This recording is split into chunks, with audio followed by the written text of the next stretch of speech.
నమస్కారం. మాతృదినోత్సవాన్ని పురస్కరించుకొని మే 11వ తేదీన ఎన్టీ రామారావు కళామందిరంలో మనం ఒక అద్భుత కార్యక్రమాన్ని నిర్వహించుకున్నాం. షష్ఠి పూర్తి కళలకు సత్కారం. అంటే గత 60 ఏళ్లుగా సాహిత్యాన్ని పరిపుష్టం చేస్తున్న తెలుగు రచయిత్రుల్ని మనం సత్కరించుకున్నాం. తెలంగాణ భాషా సాంస్కృతిక శాఖ అలాగే పిఎస్ తెలుగు విశ్వవిద్యాలయం సంయుక్త సమర్పణలో ఈ కార్యక్రమం జరిగింది. ఆ కార్యక్రమంలో మనం 32 మంది సాహితీమూర్తుల్ని సత్కరించుకున్నాం. అందులో భాగంగానే ఈరోజు మన స్టూడియోకి వచ్చేశారు తెలుగు సాహిత్యవల్లి పోల్కంపల్లి శాంతాదేవి గారు. దాదాపుగా వారు స్పృశించని అంశం లేదు, వారి రాయని ఇతివృత్తం లేదు అన్నట్టుగా ప్రతి ఒక్క అంశాన్ని ప్రేక్షకులకి తీసుకువెళ్ళటంలో, శ్రోతల్ని అలరించటంలో తనదైన ఒక ప్రత్యేక ముద్రని వారు సాహిత్యానికి వేయడం జరిగింది. వారిని కలుసుకొని ఇప్పుడు మనం వ్యక్తిగత, వృత్తిగత, సామాజిక నేపథ్యాన్ని తెలుసుకుందాం. తెలుగు సాహిత్యవల్లి పోల్కంపల్లి శాంతాదేవి 16వ సంతానంగా 1942లో వనపర్తిలో పుట్టారు. సంతానం లేని రెండో అక్క దగ్గర పెరిగారు. 9th క్లాస్లో ఉన్నప్పుడే అనివార్య కారణాల వల్ల స్కూల్ మానేసి ప్రైవేట్గా రాసి మెట్రికులేషన్ పాస్ అయ్యారు. ఆ చిన్న వయసులోనే కాలక్షేపంగా ఎన్నో పుస్తకాలు చదివారు. పుస్తక పఠనమే తన రచనకు ప్రేరణ అంటారు ఈ రచయిత్రి. 16వ ఏట కుసుమ హరనాథ అనే పత్రికలో వచ్చయింది వీరి మొదటి రచన. మొదటి నవల పాణిగ్రహణం సీరియల్గా వచ్చింది. మొదటి కథ విశ్వేశ్వరి ఆంధ్రప్రభ వారపత్రికలో వచ్చింది. 100 కథలు, 64 నవలలు రాశారు వీరు. వీరి రచన ప్రచురింపబడని పత్రిక లేదంటే అతిశయోక్తి కాదు. నివిరు తెలిగిన నిప్పు ఈ కథ డిగ్రీ సెకండ్ ఇయర్ విద్యార్థులకి పాఠ్యాంశంగా ఉంది. బకాసురుడి విందు కథ 10th సెకండ్ లాంగ్వేజ్కి పెట్టడం జరిగింది. వీరి నవలల మీద పిహెచ్డీలు, ఎంఫిల్లు కూడా జరిగాయి. చండీ ప్రియ సినిమాగా వచ్చింది, పుష్యమి టెలిఫిలింగా వచ్చింది. రచనా వ్యాసంగంలో ఇప్పటికీ కొనసాగుతూ స్త్రీ చైతన్య స్రవంతి పేరుతో మహిళాభ్యుదయ సంస్థ స్థాపించి ప్రముఖులని ఆహ్వానించి ఎన్నో కార్యక్రమాలు నిర్వహిస్తుంటారు. అభినందన సంస్థ నుండి మాదిరెడ్డి స్మారక పురస్కారం, నైనా నవలకు ఉత్తమ గ్రంథ రచయిత్రి పురస్కారాన్ని తెలుగు యూనివర్సిటీ అందించింది. సుశీల నారాయణ రెడ్డి పురస్కారం, అమృతలత జీవిత సాఫల్య పురస్కారం, తెలంగాణ సారస్వత పరిషత్ నుండి వరిష్ఠ పురస్కారం, మాలతీ చందూరు పురస్కారం లాంటివి ఎన్నో వీరిని వరించాయి. 2015లో ప్రత్యేక తెలంగాణ ఆవిర్భావాన్ని పురస్కరించుకొని జరిపిన తొలి సంవత్సర వేడుకల్లో తెలంగాణ నవలా రచయిత్రిగా కేసీఆర్ చేతుల మీదుగా అందుకున్న 1,116 నగదు పురస్కారం శిఖరాగ్రంగా చెప్పుకోవచ్చు. ఇప్పటికీ రచయిత్రి కలం ఆగదు, సాహితీ స్రష్టల్ని సత్కరించుకోవటం ఆపదు. నమస్కారం అండి పోల్కంపల్లి గారు. నమస్కారం. మీరు మా స్టూడియోకి వచ్చారు, చాలా సంతోషం అండి. దాదాపుగా ఒక ఉన్నతమైన సాహిత్యంలో మహిళలు ఒక ఏలుతున్న తరాన్ని చూశారు మీరు. దాంట్లో మీరు కూడా ఒకరు. అవును. అప్పటి నేపథ్యం ఎలా ఉంది? ఫస్ట్ మీ జీవిత విశేషాలు, బాల్యం గురించి మాట్లాడుకుందాం. అప్పటి సంగతి చెప్పాలంటే అదొక స్వర్ణయుగం, రచయిత్రులకు స్వర్ణయుగం అది. ఇప్పుడు పత్రికలు చాలా ఉండేవి, రచయిత్రులు తక్కువగా ఉండేవాళ్ళు, ఏది పంపించినా వేసే అవకాశం ఉండేది. కాబట్టి స్వర్ణయుగం అని చెప్పాలి. మీ బాల్య విశేషాలు ఏంటి? చిట్ట చివర 16వ సంతానంగా పుట్టాను, కానీ అమ్మ దగ్గర పెరగలేదు నేను. మా అక్కయ్య బాలకృష్ణమ్మ అని ఉండేది, ఆమెకు పిల్లలు లేరు.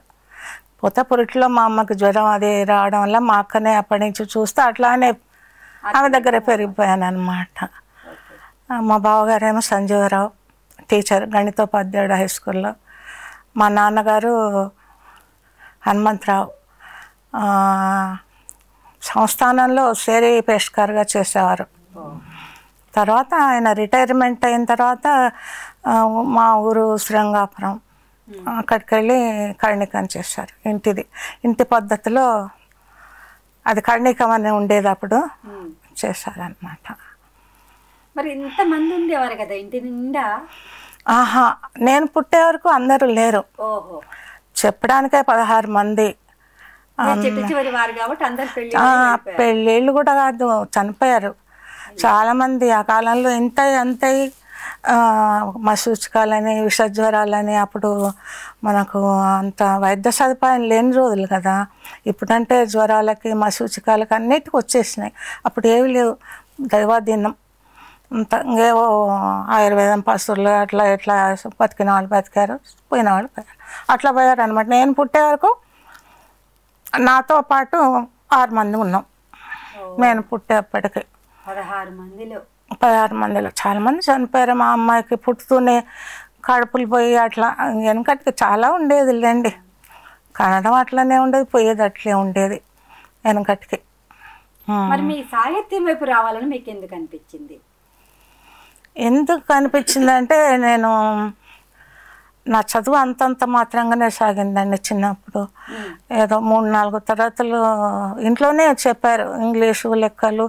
స్కూల్ అంటే నాకు చిన్నప్పటి నుంచి ఇష్టం లేదేమో. మా అక్క మా బావగారు ఏదో ఇంట్లో చెప్పేవాళ్ళు, ఏదో ఇంగ్లీషు లెక్కలు అట్లా తెలుగు ఇంట్లోనే రాయించేవాళ్ళు. తీసుకెళ్ళి స్కూల్లో 4వ తరగతిలో జాయిన్ చేశారు ఒకసారి. అప్పుడంటే ఆమె టీచరు మా బావగారి శిష్యురాలట. ఆమె ఏమనలేక చేర్చుకుంది. 4వ స్టాండర్డ్ లేదు, చేర్చుకుంది.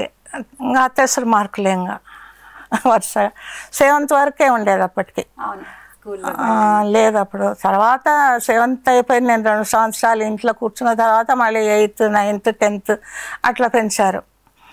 బాయ్స్ హై స్కూల్ అని ఉండేది. అట్లా ఎవరు ఆడపిల్లలు అక్కడ చదివేది లేదు, పద్ధతి లేదు.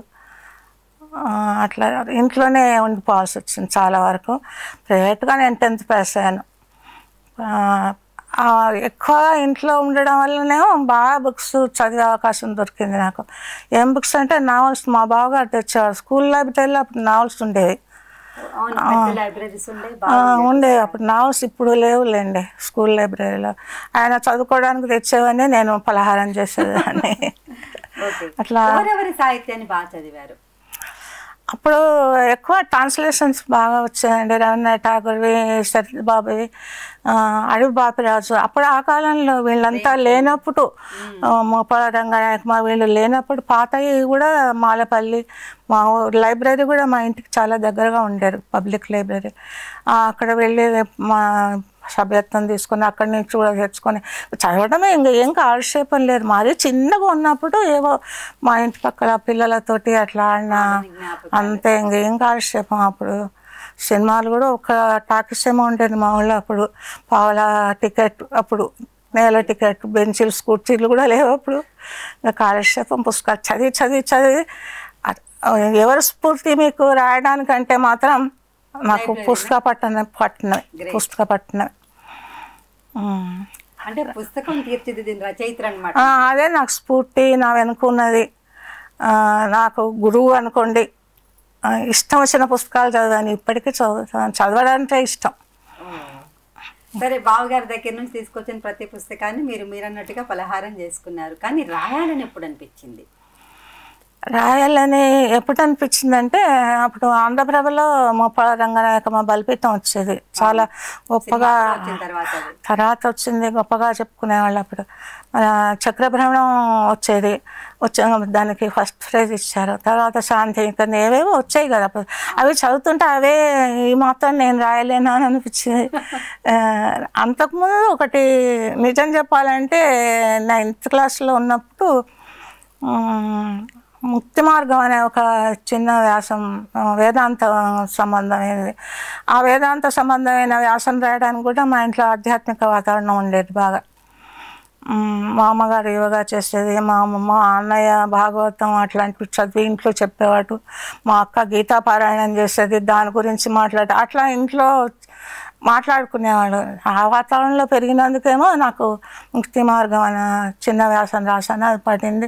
తర్వాత దేవాలయం అన్న చిన్న భక్తి రస ప్రధానం, అది రాశాను, అది పడింది కుసుమహరనాథలో. అదే స్టార్టింగ్ అన్నమాట. అంటే ఒకటి వ్యాసం, ఒకటి కథ సెకండ్. తర్వాత 2-3 సంవత్సరాలు ప్రైవేట్గా 10th రాశానని చెప్పాను కదా, మెట్రికులేషన్. అప్పుడు గ్యాప్ వచ్చింది. అప్పుడు డైరెక్ట్ పాణిగ్రహం నవలే రాశాను నేను. నవల స్టార్ట్లో అన్నీ నవలలే ఎక్కువ రాశాను నేను. అదే సులువు అనిపించింది నాకు. కథ రాయడం అంటే నాకు ఇప్పటికీ ఇబ్బంది. మీ మొదటి కథ విశ్వేశ్వరి? విశ్వేశ్వరి అదే ఆంధ్రప్రభలో పడిందండి. ఆంధ్రప్రభలో ఉగాది సంచికలో వేశారు. అది పెద్దదైందేమో నెక్స్ట్ వీక్ పూర్తి చేశారు. అంటే టైం అడిగితే చెప్పలేను, బహుశా 66. మీకు బాగా గుర్తుంది అయితే. సరే, ఇప్పటి వరకు ఎన్ని కథలు రాసుంటారు? 100 వరకు రాసి ఉంటానండి. 100 వరకు రాసి ఉంటాను. నవలలో 100 వరకు 64 నవలల వరకు వచ్చింది. 65 తయారవుతుంది. ఇంకా అది బయటకు రావడానికి కొంత టైం పడుతుంది. ఓకే. ఈ దాదాపుగా ఈ 70 ఏళ్ళు అవుతుందండి. 66, 67, 70 సంవత్సరాల ఈ సాహితీ ప్రస్థానంలో మొదటి నుంచి ఇప్పటి వరకు తీసుకుంటే మీ ప్రస్థానం ఎలా సాగిందంటారు? ఒక రచయిత్రిగా పుంఖానుపుంఖాలుగా రాస్తూ ఉన్నారు. అప్పుడు పోటీతత్వం కూడా బాగా ఉండింది. అప్పటి నుంచి ఇప్పటి వరకు చూసుకుంటే ఏ ఏ సబ్జెక్టులు మీరు నాకు బాగా సంతృప్తినిచ్చా అనిపించిన ఇతివృత్తాలు ఏంటి? ప్రత్యేకంగా సబ్జెక్టులన్నీ ఎప్పుడు మొదటి నుంచి లేదు, ఇప్పుడు కూడా ఏదో 1, 2 తప్ప ఈ సబ్జెక్టు రాయాలన్న ఆలోచన నాకు అప్పుడు లేదు, ఇప్పుడు లేదు. రాయడం అన్నీ తడుతూ సందర్భానుసారంగా అన్నీ తడుతూ వెళ్తుంటాం కదా.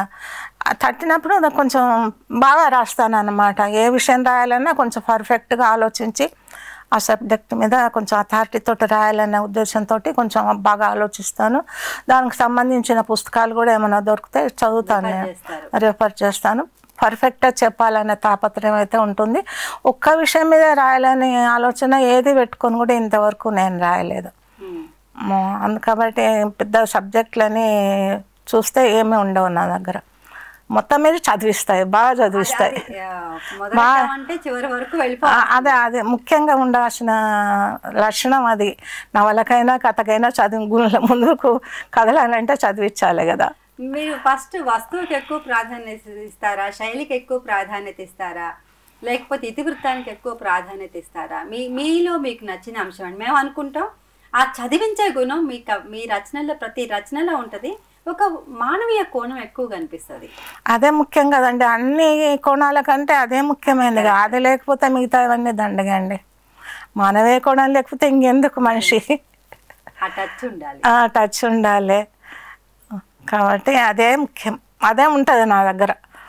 ఇంకా అన్ని వాదాలు స్పృశిస్తాను, అంటే ప్రత్యేకంగా ఉండవు. సందర్భాన్ని బట్టి స్త్రీవాదం చెప్తాను, మానవతావాదం చెప్తాను, శ్రమవాదం, అన్ని వాదాలు సందర్భం వచ్చినప్పుడు చెప్తాను నేను. కానీ ప్రత్యేకంగా ఇదే అని పట్టుకొని ఎప్పుడు పాకులాడలేదు నేను. మీ నైనా నవలని మాదిరెడ్డి సులోచన అవార్డు వచ్చింది మీకు? లేదండి. నైనా నవలకి తెలుగు యూనివర్సిటీ ఉత్తమ గ్రంథ రచయిత్రిగా ఇచ్చారు. రచయిత్రి ఉత్తమ గ్రంథంగా. చాలా మందిని ఆకట్టుకుంది కదా నవల. ఏంటండి ఇతివృత్తం అంటే అందులో ఒక బ్రాహ్మణ కుటుంబం ఉంటుంది, చాలా పేద కుటుంబం. అంటే ఆయన మంత్రాలు చెప్పి బతికే పౌరోహితుడు అన్నమాట తండ్రి. ఏముంటుంది అసలు పౌరోహితులకు ఏముండదు కదా, చాలా నిజాయితీ మనిషి. ఆయన పెద్ద సంపాదించలేడు, అన్ని కష్టాలు, బీదరికం చాలా. ఇది వాళ్ళక్క కూడా కబరకట్నం లాంఛనాలు ఆడితే ఇవ్వలేదని చెప్పి వాళ్ళు కాల్చి చంపేసిన నిస్సహాయ పరిస్థితి. చాలా కష్టాలు చూస్తాడు ఆ అబ్బాయి. ఎవరు? రాహుల్ అనే కథానాయకుడు. తను బాగా సంపాదించాలనుకుంటాడు, కొంచెం తప్పుదారిలో నడుస్తాడు డబ్బు సంపాదించడానికి. వాళ్ళు తల్లి తండ్రి ఏమో చనిపోతాడు ముసలితనంతో, దగ్గరికి రానివాడు కొడుకును. చాలా హీనంగా చూస్తాడు ఆ కొడుకుని, దారి తప్పిన కొడుకుని. తల్లి తండ్రి అక్క చెల్లి అందరూ అట్లానే చూస్తారు. అంటే నిజాయితీలో పుట్టి పెరిగిన వాళ్ళంతా. ఇతను మాత్రం దారి తప్పాడనమాట. కాబట్టి అందరూ హీనంగా చూస్తారు, వదిలిపెట్టి వెళ్ళిపోతారు. ఆయనని కోట్లు సంపాదిస్తాడు కానీ ఆత్మతృప్తి లేదు, అల్లాడిపోతుంటాడు అనమాట. ఏమైనా పరిచయం అవుతుంది. ఈమె కూడా సేమ్ అదే, నీతి నిజాయితీకి ప్రాణం పెట్టే మనిషి. ఇతను ఆశ్రయించుకుంటుంది. చివరికి అతడు పశ్చాత్తాపడి ఆ కోట్లని గడ్డిపొచ్చలాగా విసర్జించి మంచిగా మారిన తర్వాత ఈ నైనా అతడిని పెళ్లి చేసుకోవడంతో సుఖాంతం అవుతుంది. చాలా అంటే కోట్లు సంపాదించిన మనిషి తినేది కోట్లు కాదు కదా, బంగారం ఏం తినేడు కదా. పట్టడన్నం కోసం ఇంత అన్యాయం చేయాల్సిన అవసరం లేదు, ఇంత తప్పుదారిని నడవాల్సిన అవసరం లేదని ఆ నవల చెప్తుంది. కాబట్టి దానికి ఒక విలువ ఇచ్చి దానికి ఒక పురస్కారం ఇచ్చారు తెలుగు యూనివర్సిటీ వాళ్ళు. ఇప్పుడు మీరు అన్నారు నేను మెట్రికులేషన్ అది ఆటపోటులతో జరిగింది నా అన్నారు కదా. కానీ మీది డిగ్రీ సెకండ్ ఇయర్ సిలబస్గా మీ కథలు పెట్టుకోవడం జరిగింది. అలాగే నివురు కప్పిన నిప్పు కదా, నివురు తొలగిన నిప్పు, నివురు తొలగిన నిప్పు. నివురు కప్పిన నిప్పు అంటే వేరే అర్థం వస్తుంది, వేరే అర్థం వస్తుంది. దాన్ని సెకండ్ ఇయర్ వాళ్ళకి పెట్టారా? అంటే ఏదో కొద్దిగా లేట్ అయిపోయిందని చెప్పి ఫస్టే పెట్టాలనుకున్నారు వాళ్ళు, ఫస్ట్ ఇయర్కి. సెకండ్ ఇయర్కి పెట్టారు. బాగా వచ్చింది కథ. నేను అసలు రాసినప్పుడు అది అంత గొప్ప కథ అని అనుకోలేదు. యువ దీపావళి సంచిక 1985లో వచ్చిందండి, అది ప్రత్యేక సంచికలో వచ్చింది. అంత గొప్పగా రాశానని నేనేం అనుకోలేదు. నా కథల మీద ఒక ఆయన ఎంఫిల్ చేశాడు. ఆయన చేసినప్పుడు 20 కథలే ఉన్నాయి నా దగ్గర, అన్నీ పోయినాయి. అంటే నిర్లక్ష్యం అన్నమాట. అంతవరకు 2 కథా సంపుటాలు కూడా ఉజ్వల పబ్లిషర్స్ వేశారు, అవి ఉంచుకోలేదు నేను. చాలా నిర్లక్ష్యం, పోయినాయి. ఆయన వచ్చి అడిగినప్పుడు 20 కథలు మాత్రం దగ్గర ఉన్నాయి, తీసిచ్చాను. ఆ 20 కథల మీదే చేశాడు ఆయన ఓపికగా చేసి. అన్నీ బాగున్నాయి, ఒక 2 కథలు మాత్రం అంతంత ఉన్నాయి, మిగతా హైలైట్ అన్నాడు. హైలైట్ చేసింది నివురు కప్పిన తొలగిన నిప్పునే. అయితే దాంట్లో ఏముందంటే ఏమీ లేదు. ఒక బీద విద్యార్థి కష్టపడి పైకి వస్తాడు, తల్లి కష్టపడి చదివిస్తుంది, కలెక్టర్ అవుతాడు. అయితే ఆయన బీదతనంలో ఉన్నప్పుడు చుట్టుపక్కల వాళ్ళు ఎవరైతే ఉన్నారో వాళ్ళ యొక్క ప్రవర్తన ఏ విధంగా ఉంది, ఆయన కలెక్టర్ అయిన తర్వాత ఏ విధంగా వాళ్ళ ఆలోచనలు మారినాయి అంటే చాలా సహజంగా ప్రజెంట్ చేశాను అన్నమాట.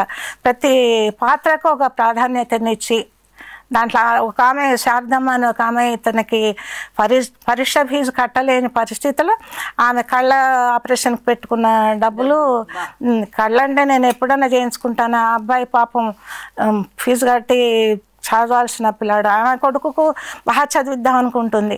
అతడు మొద్దు రాచిపోయి ఏం చదవడు అనమాట. చివరికి జ్వరం చచ్చిపోతాడు.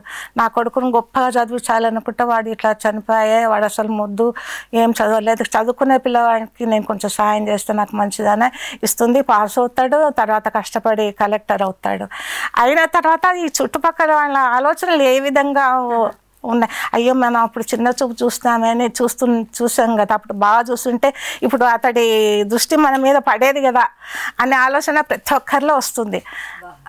అది చాలా చిన్నగానే వచ్చింది కథ, అంత నిడివిగా ఏం రాయలేదు, కానీ సింపుల్గా ప్రతిదీ రాశాను. అది దానికి వచ్చింది. చాలా వరకు ట్రాన్స్లేషన్స్ అయినాయి, కథా సంపుటాల్లో వచ్చింది చాలా. ఇప్పుడు ఆడియోగా కూడా యూట్యూబ్లో దొరుకుతుంది. అది చెప్తుంటేనే చాలా పులకరింపు కలుగుతుంది. అయితే అది ముఖాముఖి ఏది ఆంధ్ర నవ్యలో వచ్చింది. నవ్యలో కేవీ లక్ష్మి గారు చేశారు ముఖాముఖి.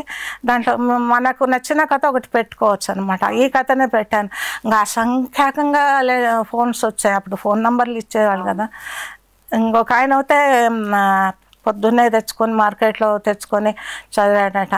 ఆ కథ చదువుతుంటే నా చిన్నప్పటి బీదరికం అంతా నా కళ్ళ మీద సినిమా రిల్లాగా తిరిగిందమ్మా, నాకు కన్నీళ్ళు ఆగలేదని చెప్పి ఆయన గద్గదంగా గొంతు పట్టుకుపోయి చెప్తుంటే, ఇంకా కథకు నాకు ఫస్ట్లా ఏంటంటే నా కథలంతా బాగుండవు, నవలలే ఒకటే బాగా రాస్తాను అనుకున్నా.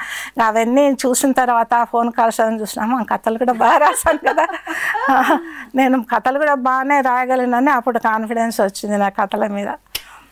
బకాసురుడు విందు కూడా చాలా బాగుంటుంది మరి. అది ఇప్పుడంటే వరకట్నం మీద చాలా కథలు వచ్చినాయి, అప్పుడు 80లో పెద్ద కథలేం రాలేదు. అప్పుడు చాలా బాగా వచ్చింది. అది 10th సెకండ్ ఇయర్కి పెట్టారు. అది అంటే సెకండ్ లాంగ్వేజ్ వాళ్ళు పెట్టారు. అంటే ఈ వరకట్నం లాంఛనాలు ఎట్లా మగపిల్లి వాళ్ళు పీడిస్తారో ఆడపిల్ల వాళ్ళని, అంటే వాడు బకాసుడికి కూడా అట్లా ఒక బండి అన్నం, ఎద్దులు, ఇంకా పోయిన ఎద్దుల దగ్గర నుంచి ఇంకేవేవో తింటాడు కదా వాడు, అట్లా పోలుస్తూ రాశాను అనమాట. అది పెట్టారు 10th సెకండ్ లాంగ్వేజ్కి. మీది నవలలు చాలా నవలలు వచ్చాయి, కానీ నౌకా గమనం అనే ఒక నవల మీద ఎంపీలో PhD చేశారని అంటారు. రజనీ అన్న లెక్చరర్ చేసిందండి.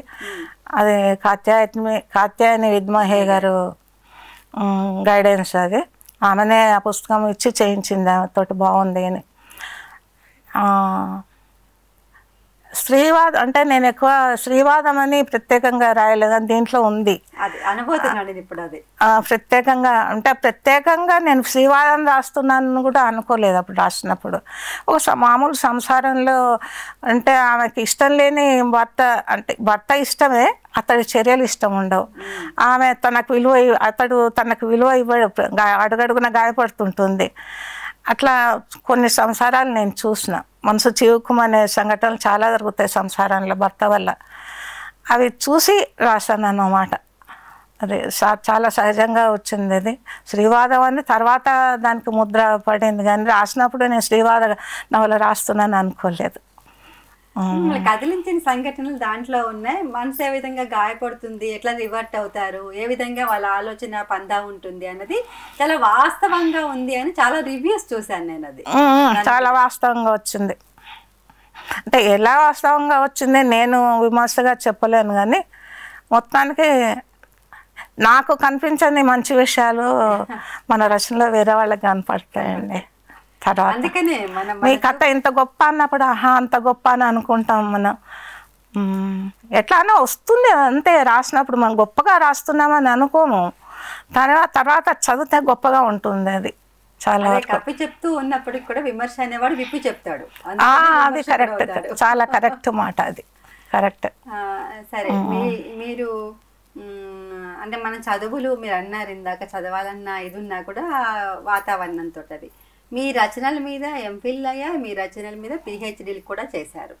అప్పుడు ఆ పుస్తకాలు చూసినప్పుడు మీకు ఏమనిపించింది? పిహెచ్డీ ఒక సిద్ధాంత గ్రంథంగా మీ రచన వెళ్ళిందంటే అది చాలా గర్వకారణం కదమ్మా. ప్రతి ఒక్క రైటర్స్ మేము అందరం అనుకుంటాం మన రచన మీద ఒక పిహెచ్డీ అంటే అది మనకే ఏదో డాక్టరేట్ వచ్చినట్టుగా. కానీ దురదృష్టం ఏముందంటే ఆమె పిహెచ్డీ చేసిందే కానీ ఆమె పుస్తకం వేసినట్టు లేదు. పోతే ఆ థీసిస్ కూడా గ్రంథం వాళ్ళు ఇచ్చింటారు కదా, థీసిస్ గ్రంథం ఉస్మానియా యూనివర్సిటీలో లేదు, చాలామంది వెళ్ళి చూశారు. ఆమె ఆచూకీ లేదు, ఆమె గురించి ఎవరికి తెలియదు. పిహెచ్డీ చేసిందని వార్తల్లో చూశాను అంతే, బాక్స్ కట్టి పిహెచ్డీ తీసుకుంది చంద్రరేఖ అని చెప్పి ఒకటి బాక్స్ కట్టి అంతే తెలిసింది తప్ప. తర్వాత ఆమె భర్త నా దగ్గర తీసుకున్న పుస్తకాలు ఇచ్చి వెళ్ళిపోయాడు. ఇంకా తర్వాత ఆమె గురించి నేను అడగలేదు, అవసరం రాలేదు నాకు.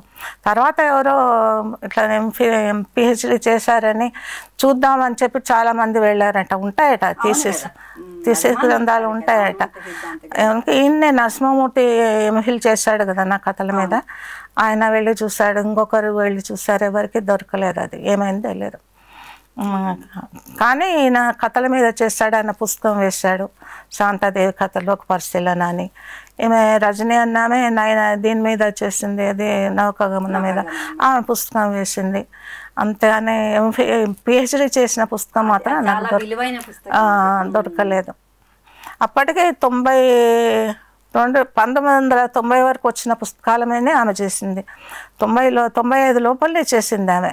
తర్వాత ఇంకా 20-30 ఏళ్ళు జరిగినాయి కదా, ఇప్పటికీ 15-20 పుస్తకాలైనా వచ్చింటాయి. అప్పటితో పోల్చుకుంటే ఇప్పట్లో మీ రచనా వ్యాసంగంలో ఇగో ఇలా రాస్తున్నాను, నాకేమైనా మెరుగ్గా అనిపిస్తుంది, లేకపోతే ఇంకా సరికొత్తగా అనిపిస్తుందని అనిపించిందా, లేకపోతే అప్పట్లో బాగా రాశాను ఫీల్ అవుతున్నారా? అప్పుడు నైతిక విలువలకి ఎక్కువ ప్రాధాన్యత ఇచ్చేవాళ్ళమండి. ఇప్పుడు శాస్త్ర సాంకేతిక రంగాల మీద ఎక్కువ దృష్టి పడింది అందరికీ. అవి తెలుసుకోవాలనే తాపత్రయం ఎక్కువైపోయింది. అంతేగాని మన కుటుంబ విషయాలు కూడా ఎక్కువ ఇష్టపడలేరు. అసలు కుటుంబం నుండే సమస్యలన్నీ కుటుంబం నుంచే వస్తూ ఉంటాయి, సమాజంలోకి పాకేది కుటుంబం నుంచే కదా. అవి పడడం లేదు ఇప్పుడు. అసలు పాఠకుల అభిప్రాయాలు అభిరుచులు మారిపోయినాయి. హీరో అంటే మేము ఒక విలువైన వ్యక్తిగా చూపెట్టేవాళ్ళం, నైతికత రంగరించి ఇట్లా అనే ఏదో మా సంభాషణలను సంఘటనలో ఏదో విధంగా వాళ్ళ వ్యక్తిత్వం మేము కళ్ళ ముందు నిలిపేవాళ్ళం. ఇప్పుడు ఏముందండి, ఈ సినిమాలు కూడా అంతా రౌడీలు గ్యాంగులు వాళ్ళే హీరోలు. నవలలు కూడా అదే తిరిగి వస్తున్నాయి కొంచెం ఇంచుమించుగా. అవి ఇష్టపడుతున్నారు, ఎక్కువ థ్రిల్లింగ్ అంటారు, ఇంకేదో సస్పెన్స్ అంటారు. అవి ఆ సస్పెన్స్లు మేము పెట్టిన సస్పెన్స్కు దీనికి తేడా ఉందండి. ఇప్పుడు సస్పెన్స్ ఏం పెట్టినాం వారం వారం. సీరియల్స్ అంటే సస్పెన్స్ ఉండాలి మరి, కానీ ఇప్పుడే సస్పెన్స్ వేరే, అడుగడుగున సస్పెన్స్ ఉండాలి. ఏమవుతుంది ఏమవుతుంది అని దానికోసం విలువలన్నీ వదిలేసుకుంటున్నారు రచయితలు ఆ సస్పెన్స్ల కోసం. మీరు ట్రాన్స్లేషన్స్ ఎక్కువ చేశారు కదా, అలా మీకు ఏమైనా పుస్తకాలు ట్రాన్స్లేట్ చేయాలనిపించిందా? చదివారు కదా బాగా, అప్పుడు మీరు చెప్పారు కదా శరత్ సాహిత్యాలు, తర్వాత వాళ్ళందరూ చదివాము అనిపించింది కదా, అట్లాంటి వాళ్ళ దగ్గర నుంచి ఏమైనా తీసుకొని చేయాలనిపించిందా? మీ పుస్తకాలు ఏమైనా నాకేందంటే ఒక తెలుగు తప్ప ఇంకేం రాదు. మీ పుస్తకాలు ట్రాన్స్లేట్ అయ్యాయా? ఆయనే కన్నడంలోకి ఆయన ఒకటి విశిష్ట అనే నవల కన్నడంలోకి ట్రాన్స్లేషన్ అయింది. సీరియల్ కూడా వచ్చింది, అది సుధాన పత్రికలో. ఇంకా కొన్ని కథ నవలలు కూడా కన్నడంలోకి అనువాదం అయినాయి. అంటే నాకు ఏ భాష వస్తుంది నేను వేరే చేస్తాను, తెలుగు ఒక్కటే వచ్చు. ఇంగ్లీష్ కూడా కొద్దిగా అర్థమవుతుంది తప్ప నాకు ఇంగ్లీష్ కూడా పెద్దగా రాదు. అప్పట్లో రైటర్ అంటే కంపల్సరీ సినిమా సాహిత్యం, సినిమాలు వస్తూ ఉండేవారు. బాగా పాపులర్ అయిన నవలని కంపల్సరీ సినిమాలకు తీసుకునేవాళ్ళు. మీ చండీప్రియ నవల కూడా తీసుకున్నారు.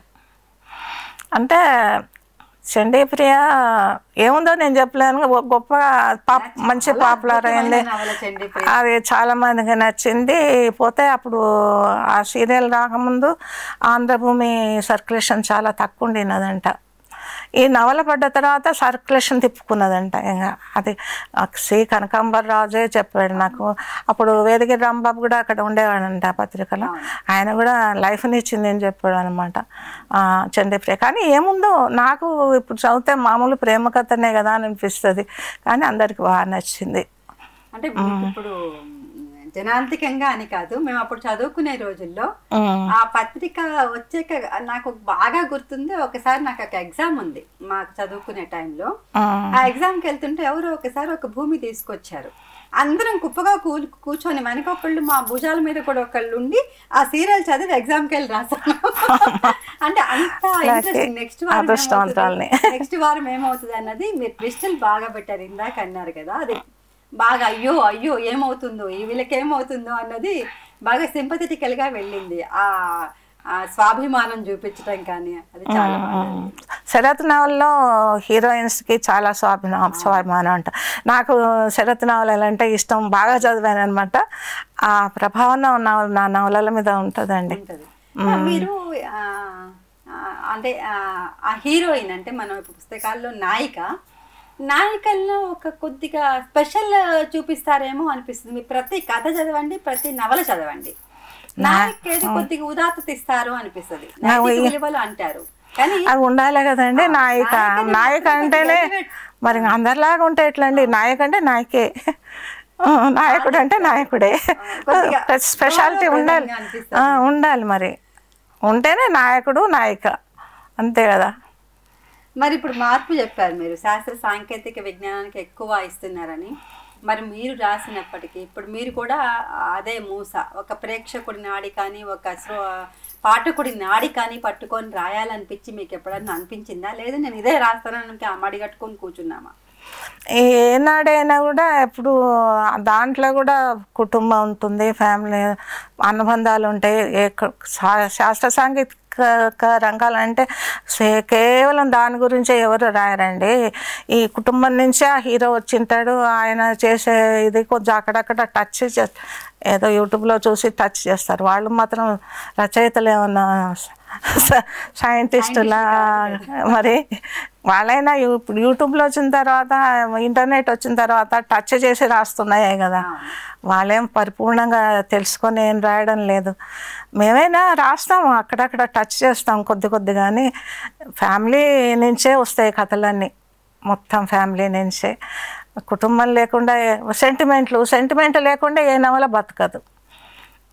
ఆనాడైనా ఈనాడైనా సెంటిమెంట్ అదొక్కటే జీవనాడి.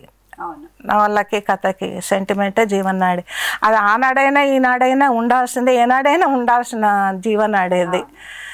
కాబట్టి ఎప్పటికైనా ఈ అవుట్ ఆఫ్ అనేది లేదు రచయితకి. కరెక్ట్. అది అవి ఉండాలి. దాంట్లోనే కొన్ని ఇప్పుడు వచ్చిన మార్పులు, సమాజంలో వచ్చిన మార్పులు తప్పనిసరి. ఆ మార్పును ప్రతి రచయిత తన కథల్లో కానీ నవలల్లో కానీ ప్రతిబింబించకపోతే ఆ నవల వేస్ట్ అవుతుంది. ఇంకా మేము పాత ఆనాటి 60 ఏళ్ల కిందట 100 ఏళ్ల కిందటవే రాస్తాము, అదే వాతావరణం ఉండాలి మా కథల్లో అంటే ఎవరు చదవరండి. ఇప్పటి వాతావరణం చూపించాలి మన ప్రతి కథలో నవలలో. ఉమ్మడి కుటుంబ వ్యవస్థలో మేము ఎంతమంది ఉన్నాం, ఇప్పుడు వెస్ట్ వ్యవస్థల్లో ముగ్గురే రాయాలంటే రాయను అంటే కాదు కదా. ఆ వాతావరణం కథలో తప్పనిసరి చూపెట్టాల్సిందే, ఉండాలి. సెంటిమెంట్ ఉండాల్సిందే, మంచితనం ఉండాల్సిందే ప్రతి మనిషికి. మీరు కేవలం రచయితగా రాయడం వరకే నా సామాజిక బాధ్యత అనుకోకుండా చైతన్య స్రవంతి అనే ఒక సంస్థను పెట్టారు. దాని ద్వారా ఎంతో మందికి సన్మానించారు, వాళ్ళతో చర్చా కార్యక్రమాలు నిర్వహించారు, సాహిత్యాన్ని పరిపుష్టి చేసే కార్యక్రమాలు కూడా చాలా చేశారు. ఎందుకు అనిపించింది మీకు నేను కూడా ఒక సంస్థ పెట్టాలి, అవసరం ఏమనిపించింది? పెట్టాలని నాకు అనిపించలేదండి. నా రచనలు, నేను, సంసారం, ఇంట్లో మా అక్క, మా బావ, మా అమ్మ పేషెంట్లు. 9 సంవత్సరాలు మా అక్క మంచంలో ఉంది పెరాలసిస్ తోటి.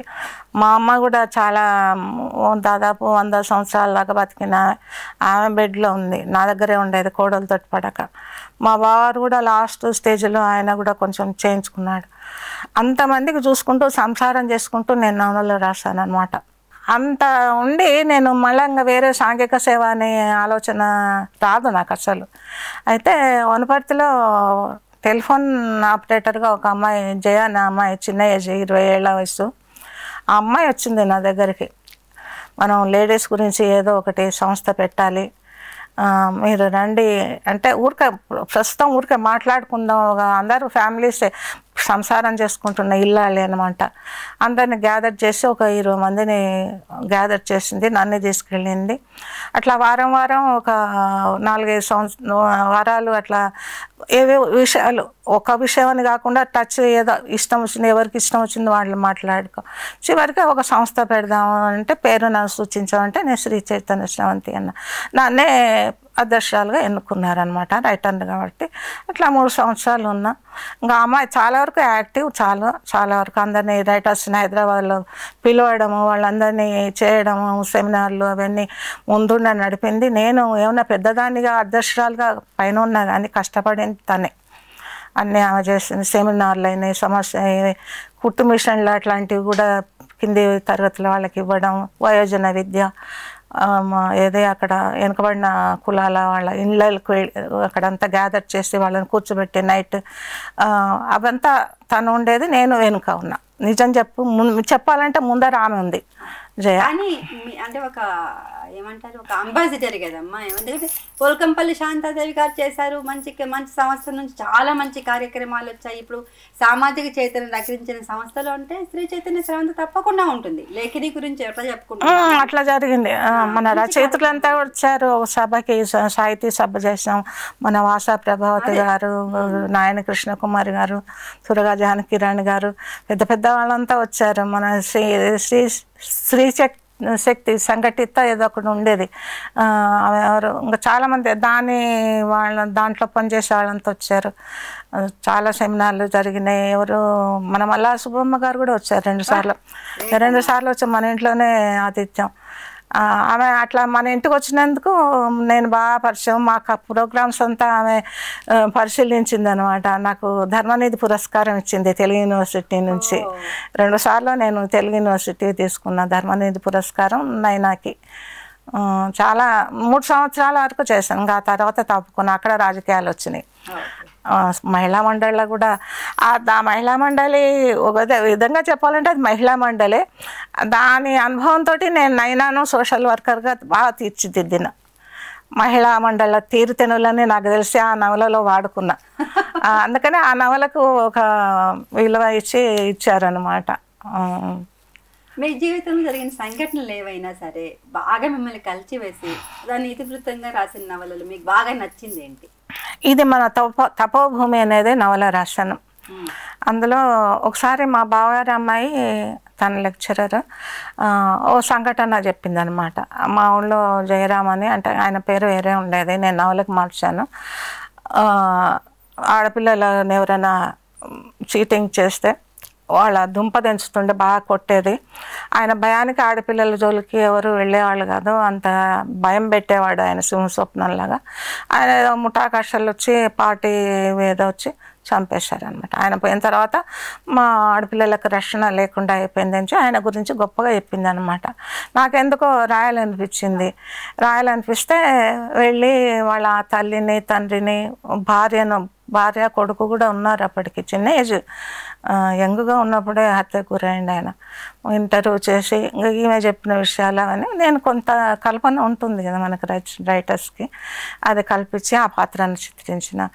చిన్నగా అయింది కదా నవల అనేసి మా ఊళ్ళో ఒక లెక్చరర్ వెంగళరెడ్డి అని, ఆయన మామూలుగా పాఠాలు చెప్పి ఊరుకోకుండా ఆ పిల్లలను మంచి నైతిక విలువలు బోధించి దాంట్లో కౌన్సిలింగ్ లాగా చేసి పిల్లలను చాలా ఉన్నత స్థితికి క్యారెక్టర్ పరంగా చేయాలని అనుకునే వ్యక్తి అని నాకు తెలిసింది. ఆయనను కూడా ఇంటర్వ్యూ చేసి కొన్ని విషయాలు తెలుసుకొని, ఆయన లేకుంటే ఆయనకు లెటర్స్ రాసి, ఆయన కూడా లెటర్స్ రాసి వేరే ఊళ్ళో జాబ్ చేస్తుండే. ఆయన చేసి అవన్నీ చేసి ఒక మంచి క్యారెక్టర్, ఒక ఉత్తమ ఉపాధ్యాయుడు, లెక్చరర్, అట్లా 2 క్యారెక్టర్స్ పెట్టి రాశాను అనేది. మన వనితా జ్యోతిలో వచ్చింది సీరియల్.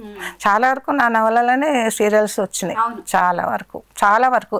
అంటే కొన్ని డైరెక్ట్ నవలస్ కూడా పబ్లిషర్స్ ఉంటారు కదా, మాకు ఇవ్వండి పుస్తకాలని ఇంటి చుట్టూ తిరిగినప్పుడు కొన్ని డైరెక్ట్గా ఇచ్చేసిన, కొన్ని దాదాపు 10-12 వరకు ఉంటాయి డైరెక్ట్ నవల్స్ కూడా. మీకు బాగా నచ్చి మీకు శ్రోతల స్పందన బాగా, అప్పట్లో ఉత్తరాలు బాగా వచ్చాయి కదా, మిమ్మల్ని బాగా ఆకట్టుకుని అయ్యో చెల్లించిపోయిన ఉత్తరం ఏమైనా మీకు గుర్తుందా? విపరీతంగా మేము చాలా ఎక్కువ రాసేవాళ్ళం అప్పట్లో. అప్పుడు మీకు ఎక్కడ దొరికింది ఫోన్ నంబర్? ఎక్కడ ఇచ్చేవాళ్ళం కదా, కాదు ఉత్తరాలు రాసేవాళ్ళం, పత్రికల్లో అంతా కట్ చేసి కొద్దిగా రాసేవాళ్ళు. మీ నవల బాగుందండి, చాలా సస్పెన్స్గా ఉందండి, ముందు ఏమవుతుందో మాకు ఆతృతగా ఉందండి, ఇంతే వచ్చేది ప్రతి ఉత్తరం. మీరు రాసిందంటే ఎక్కడ కొట్టుకుపోయేదో మరి. అంత కథ, ప్రతి కథకి అట్లాంటి ఇదే వచ్చేది. అంత గమనించా. ఉత్తరాలు బాగానే అందరూ మెచ్చుకునేవాళ్ళు, ఎవరు విమర్శించేవాళ్ళు కాదు బాగాలేదని. అంత ఇంట్రెస్ట్గా చూసేవాళ్ళం కూడా కాదేమో మరి. అంటే ఇంకా కొన్ని ఉత్తరాలు వచ్చేవిలేండి. నాకు గుర్తుండిపోయిన కథ ఏంటంటే, ఉత్తరం ఏంటంటే, ఈ వంశీ ఉన్నాడు కదా డైరెక్టర్, సినిమా డైరెక్టర్, మణిదీపం నవల వచ్చింది స్వాతిలో, చిన్న అనుబంధంలో. బాగుంది ఆ నవల, చిన్నదే కానీ చాలా బాగా వచ్చింది. అది చదివినప్పుడు ఆయన మీరు ఎట్లా రాస్తారు, ఈ సంఘటనల కల్పన ఎలా చేస్తారు, ఓ క్యారెక్టర్ని ఎట్లా చిత్రీకరిస్తారు ఇట్లా కళ్ళ కట్టినట్టు అని ఒక లెటర్ రాశాడు. నాకేమీ జవాబు ఇవ్వాలో తెలియక ఊరుకున్నాను అనమాట. అప్పుడప్పుడు ఆయన పైకి వస్తున్న డైరెక్టర్ ఆ లెటర్ రాసినప్పుడు, యానం దగ్గర ఉన్నాను, షూటింగ్ కోసం వచ్చామని ఆయన కూడా రాశాడు. తర్వాత ఆయన పెద్ద డైరెక్టర్ అండి. ఆ కథ అంటే ఆయన లెటర్ రాసిన తర్వాత ఇప్పుడు అనుకుంటే ఆ లెటర్ దాచిపెట్టుకున్నాను. అమ్మ ఇంత పెద్ద డైరెక్టర్ రాశాడు కదా నాకన్నా అట్లా పెట్టేసుకున్నా. అప్పుడు పెద్ద డైరెక్టర్ కాదు, చాలా 40 ఏళ్ళ కిందటి మాట అనుకుంటా. అది వచ్చి 40 ఏళ్ళ ఇంకా పైన. ఇప్పుడు దాదాపుగా 64-65 పుస్తకాలు రాశారు, నవలలు రాశారు కదా. ఇంకా చెప్పాలండి లెటర్స్, మీరు లెటర్స్ సంగతి చెప్పారు కదా. బాటసారి వచ్చిన తర్వాత దాదాపు 30 ఏళ్ళ తర్వాత ఒక లెక్చరర్, అనకాపల్లి అనుకుంటా, ఆమె ఇంగ్లీష్ లెక్చరర్ అట, మీ బాటసారిలో శ్రీకాంత్ లాంటి వ్యక్తిని చూసినా నేను అది ప్రజెంట్ చేయాలి ఆ పుస్తకం, ఎక్కడైతే దొరకలేదండి, వెతికితే మీ దగ్గర ఉంటే పంపండి అని రాసింది. ఎక్కడ దొరుకుతుందో చెప్పండి, ఎంత డబ్బు ఖర్చు అయినా సరే అన్నాడు. నా దగ్గర లేదు కాపీ, నిజంగా నా దగ్గర లేదు అప్పుడు కాపీ. అన్నీ పోగొట్టుకున్నా, చాలా పుస్తకాలు పోగొట్టుకున్నా, అట్లే పోగొట్టుకున్నా. నా దగ్గర లేదు, మార్కెట్లో లేదు. ఇప్పుడంటే ఎంఎస్ వాళ్ళు వేసారు, మార్కెట్లో ఉంది ఆ పుస్తకం, అప్పుడు లేదు. లాభం లేదంటే ఎక్కడ దొరకదని రాసినాం. చాలా ఫీల్ అయింది ఆమె. అట్లానే ఇంకెవరెవరో రాశారండి, ఎవరో ఆయన వేదుల సూర్యనారాయణ శర్మ అనుకుంటా, తామర పువ్వు ప్రేమకారాణి నవల చదివిండంట ఆయన, డైరెక్ట్ నవల. ఏం రాశారమ్మా, స్త్రీ సమస్యలు మీరెట్లా ఇంత బాగా ఎట్లా రాశారు ఏంటి, చాలా అభినందనలు, ఇంత అంటే అప్పుడు ఇన్లాండ్ లెటర్కి ఫోన్లు లేవు. ఇక్కడ అక్కడ 3 భాగాలు రాశాడు ఆయన. మూడు వైపులా ఉండేది ఇన్లాండ్ లెటర్లో, 3 వైపులా నిండా రాశాడు అనమాట అభినందిస్తూ. అట్లా 2 లెటర్స్ రాశాడు, 2 నవలల మీద 2 లెటర్స్ రాశాడు ఆయన. వేదుల సూర్యనారాయణ శర్మనే అనుకుంటా, నాకు సరిగ్గా గుర్తులు, చాలా ఏళ్ళ క్రితం కదా. అట్లా ఉన్నాయి కొన్ని ఉత్తరాలు తీసి పెట్టుకున్నా కూడా కొన్ని పోయినాయి అనుకోండి. అంత కథలనే జాగ్రత్తగా పెట్టుకోలేదు, నవలలు కూడా జాగ్రత్తగా పెట్టుకోలేదు. లైబ్రరీలో పొడుగుతా తిరిగి సేకరించి నేను ఎంఎస్కో వాళ్ళకి ఇవ్వాల్సి వచ్చింది రీప్రింట్ కోసం. లేదు, కొంచెం నా దగ్గర జాగ్రత్త లేదు, చాలా విషయాల్లో జాగ్రత్త లేదు, దీంట్లో జాగ్రత్త లేదు. ఇప్పుడు పోల్కంపల్లి శాంతాదేవి గారు అంటే నైతిక విలువలకి పెద్దపీట వేస్తారు, సాంప్రదాయవాదని కొంతమంది అంటారు. లేదు, ఆమె చాలా ప్రోగ్రెసివ్ థాట్ ఉన్న రచయిత్రి, అభ్యుదయవాదని కొంతమంది అంటారు. లేదు, రెండోదే కరెక్ట్. సంప్రదాయాలు రాస్తాను, కానీ ఎప్పటికప్పుడు మార్పు అవసరమని చెప్తాను. సమాజానికి మార్పు లేకుండా ఏది ఉండకూడదు. మార్పు లేకుండా ఉంటే నీట్గా ఉంటుంది, మురుగుంట అయిపోతుంది. మార్పు ఉండాలి, మార్పు లేకపోతే ఏం లాభం? దేంట్లోనైనా మార్పు ఉండాలండి, ప్రతి విషయంలో మార్పు ఉండాలి, ఏది ఉన్న చోట ఉండకూడదు, మురిగిపోతుంది. విశ్లేషణ నేను చూశాను మీ మీద, ఒక ఉమెన్ ఎంపవర్మెంట్ పరంగా పోల్కంపల్లి శాంతాదేవి స్త్రీ పాత్రలు అని చాలా బాగా రాసింది ఆ వ్యాసం. నాకు పేరు గుర్తులేదు. అప్పుడు అనుకున్నా చాలా ప్రోగ్రెసివ్ థాట్ ఉంది మీలో అని.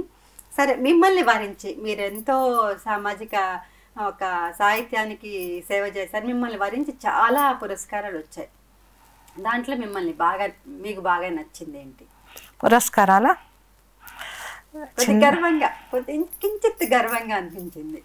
కించిత్ గర్వంగా కేసీఆర్ నుంచి అందుకున్న 1,116 అవార్డు, తెలంగాణ నవల రచయిత్రిగా, తెలంగాణ నవల రచయిత్రిగా కేసీఆర్ చేతుల మీద నుంచి అది ఎక్కువ అమౌంట్ తోటి మొదటిసారి మొదటి దానిగా అందుకోవడం కించిత్ ఏమిటో చాలా గర్వం అనిపించింది. కేసీఆర్ గారు స్వయంగా ఇచ్చారు, వారు వచ్చి స్వయంగా ఇవ్వలేదా? తర్వాత 2-3 శ్యామ మీ టైంలో వచ్చారు, తర్వాత వచ్చారు. ఆ తర్వాత మామూలుగా అవార్డ్స్ ఇచ్చుకుంటూ వెళ్ళారు, కానీ మినిస్టర్స్ కేసీఆర్ గారు తక్కువ ఇచ్చారు. అవునా? అయితే మొట్టమొదటిసారి, ఎందుకంటే నాకు బాగా జ్ఞాపకం, అదే అదృష్టం అనుకోవాలి, రచయిత్రికి అదే అదృష్టం అనాలి, నా అదృష్టం అనుకోవాలి. అదృష్టం అసలు అది.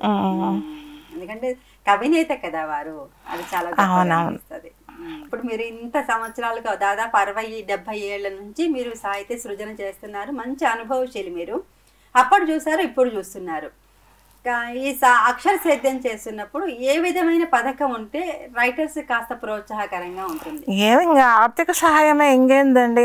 ఎక్కువ ప్రోత్సాహం ఇచ్చేది ఆర్థిక సహాయమే కదా. పుస్తకాలు వేసుకుంటారు, వేసిన పుస్తకాలు అమ్ముకోవడానికి, లైబ్రరీస్కి అక్కడ కొనే సౌకర్యం ఉండాలి. లైబ్రరీస్కి మనకు వేసుకోవడానికి కొంత డబ్బు, కనీసం అంతా ఇప్పుడు 200 పేజీల కాపీలు వేసుకుంటే మనకు 60-70 వేలు ఖర్చు వస్తుందండి. అట్లాంటప్పుడు అంత పెట్టుకునే మధ్యతరగతి రచయితలంతా మధ్యతరగతి వాళ్ళే కదా, అంత డబ్బు పెట్టుకోలేరు కదా. పెట్టుకున్నాం అనుకోండి, కనీసం వెనక్కి కొంత సగం వస్తే బాగుండేది. పాఠకులు తగ్గిపోయారు, కొని చదివే పాఠకులు తగ్గిపోయారు. కొంతమందికి కొనకుండా చదివే పాఠకులు ఉన్నారు, కానీ కొని చదివే పాఠకులు తగ్గిపోయారు. పుస్తకాలు కొనాలంటే అది వేస్ట్ కదా, చదివి అక్కడ పడేస్తాం కదా అని అనుకుంటారు కదా. కానీ అది ఆ పుస్తకం విలువ అనేది వాళ్ళకి తెలియదు. పడేసేది కాదు, ఎంతోమంది చదవాల్సిన పుస్తకం కాబట్టి మనం కొని పెట్టాలి. అది ఒక పుస్తకం అంటే ఒక జీవితం, దాంట్లో రకరకాల పాత్రలు, రకరకాల అనుభవాలు ఉంటాయి. ఒక అనుభవం మనకి ఒకటో జీవితంలో ఎప్పుడో ఉపయోగపడుతుంది. అలా జరిగిందే కామేశ్వరికి, అలా జరిగింది సుశీలకి, అలా మనం జాగ్రత్త పడాలి అని మన జాగరూకల్ని చేసేది పుస్తకం కదా. పుస్తకం అంటే మంచి నీటి ఊటనంట, ఓ మంచి పుస్తకం మంచి నీటి ఊటనంట. అవి కొని మనం భద్రపరచుకోవాలి కదా. భద్రపరచుకోవాలంటే డబ్బులు పెట్టాలి. ఎట్లా మీరు కొంటే నాకేం రాదు కదా. చదివి మళ్ళీ మీకు ఇవ్వాల్సింది నా దగ్గర ఉండదు కదా. మన దగ్గర ఉండాలంటే మనం డబ్బు పెట్టి కొనుక్కోవాలి. అదేదో మంచి నీటి ఊట అన్నట్టు ఇంకొకరికి ఇచ్చి చదివించాలి దాన్ని. ఇంకొకరికి అట్లా చదివిస్తుంటే ఇప్పుడు సాహిత్యం కనుమరుగవుతుంది, మన తెలుగు భాష కనుమరుగవుతుంది. ఇది ఎవరు చదవకనే కదా, చదువుతుంటే ఎందుకు కనుమరుగవుతుందండి? మీరు అన్నది మంచి పాయింట్ అండి. రచయితల్ని ప్రోత్సహించాలంటే పుస్తకాలు ఒక ప్రభంజనం లాగా కొనాలి, అప్పుడే రైటర్స్ కూడా ముందుకు వస్తారు. కొనాలి, కొనడం ముఖ్యం, అమ్మడం ముఖ్యం కాదు, కొనడం ముఖ్యం. వాళ్ళు కొంటేనే మనం అమ్ముతాం.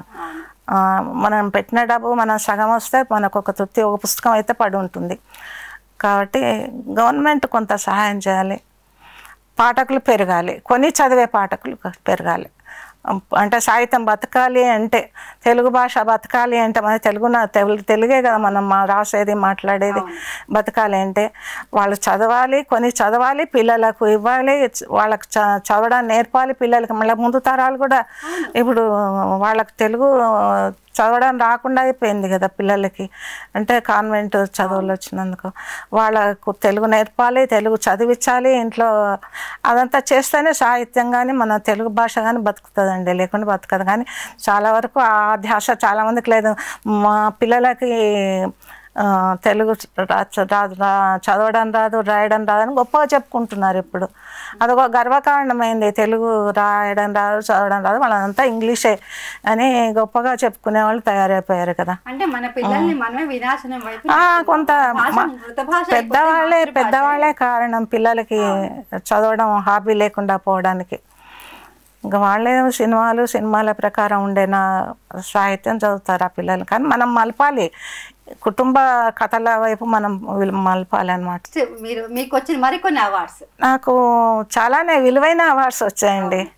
సి నారాయణ రెడ్డి గారిది, అమృతలత గారి జీవిత సాఫల్య పురస్కారం, మాలతీ చంద్ర గారి అవార్డు, అభినందన సంస్థ నుంచి మారేడిసిలో వచ్చిన స్మారక పురస్కారం, ఇంకా చాలా చాలా గుర్తుపెట్టుకునే తెలంగాణ పరిషత్ ఉంది, వాళ్ళ వరిష్ట పురస్కారం ఈ మధ్యాహ్నం. ఇంకా చాలామంది ఇంకా స్మారక పురస్కారాలు అవి కూడా చాలా ఇచ్చారు, చాలానే వచ్చినాయి. ఆ విషయంలో నేను సంతృప్తిగానే ఉన్నా. నాకు పురస్కారాలు అవి రాలేదు ఇవి రాలేదు అంటే ఏం లేదు, అన్నీ వచ్చినాయి నాకు. ఆ విషయంలో తృప్తిగానే ఉన్నా నేను. రచయిత్రిగా మీ ప్రసంగాన్ని గమనిస్తేనండి, బిట్వీన్ ద లైన్స్ కాకుండా, అంటే రాస్తున్న కోణంలోంచి కనిపిస్తున్నది కాకుండా బియాండ్ ద లైన్స్, అంటే ఆ నేపథ్యం వెనుకున్న సంఘటనలే ఎక్కువగా ఆకట్టుకునేలాగా రాస్తారు. మీ శైలి కొద్దిగా వినూత్నంగా ఉంటుంది, రంజింపజేసే విధంగా ఉంటుంది, ఆలోచింపజేసే విధంగా ఉంటుంది. ఆ శైలికి హ్యాట్స్ ఆఫ్ తెలియజేసుకుంటూ మా యూనివర్సిటీకి వచ్చారు మీరు, మీ అభిప్రాయాలు తెలియజేశారు. మీకు ధన్యవాదాలు తెలియజేసుకుంటూ సెలవు తీసుకుంటున్నానండి. నమస్కారం. నమస్తే అండి.